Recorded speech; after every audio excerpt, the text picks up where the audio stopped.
Bwana Zuchu ameweza kuwajibu wale wote ambao waliokuwa wakimrusha lo baada tu ya siku hizi chache ama siku za hivi karibuni. Kulikuwa kuna mjadala mkubwa ambao watu walikuwa wakimwongelea Video Vixen ambaye ametumika kwenye wimbo wa Msumali, ambapo ni Video Vixen huyu ambaye alitumika kwenye wimbo Diamond ya Atapita. Sasa watu wakawa wanasema ya kwamba Diamond Platnumz anatoka na Vixen yule ama Video Vixen ambaye sasa hivi ana trend sana kwenye mitandao ya kijamii. Sasa maneno akawa ni mengi sana, na muziki ambaye tunafahamu anatoka na Diamond Platnumz kwa muda huu ni Diamond Platnumz. Diamond akaonekana kuwa kimya, hajaweza kujibu chochote.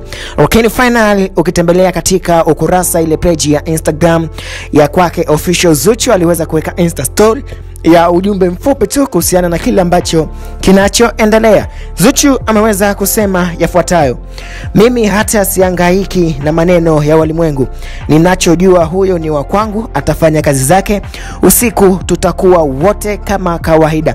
Kisha Zuchu akaweka ile emoji ya moto, akimaanisha kwamba mambo yamezidi kupamba moto na kutaradadi. Sasa tulichokuwa tunakisubiri kwa hamu ni hichi ambacho Zuchu ameweza kukijibu kupitia ukurasa wake ama page yake ya Instagram.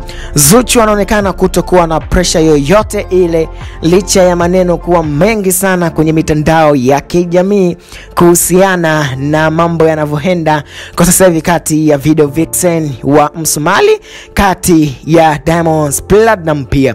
Sasa Zuchu ameonekana kuwajibu wale wote ambao walikuwa wanataka mambo kuyakuza yawe makubwa aswa.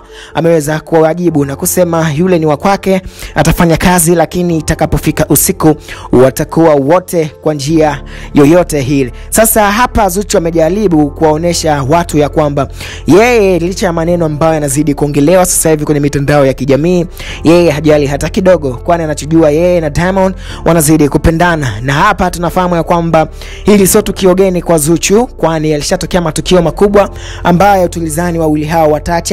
Tunakumbuka kwamba Sara wanaenda kumwambia aliweza naye kuzua taharuki kipindi cha nyuma, lakini Zuchu licha ya kuingia kwenye mfumo wa watu kuwa na pressure, lakini mambo yakakaa sawa na paka leo wawili hao wako pamoja. Na Zuchu ameweza kuwajibu ya kwamba yeye hajari yule Diamond wa kwake, akimaliza majukumu yake basi usiku watakuwa pamoja. Sawa, hapo kwenye upande wa comment unaweza kaweka comment yako kuhusiana na hichi ambacho Zuchu ameweza kuwajibu walimwengu kwenye mitandao ya kijamii kuhusiana na huyu Vixen wa Msumali. Lakini pia usahau kusubscribe kwenye YouTube channel yetu kama Film Online ili kupata zile taarifa zote za kiburudani. Paka pale baadaye, usisahau kusubscribe.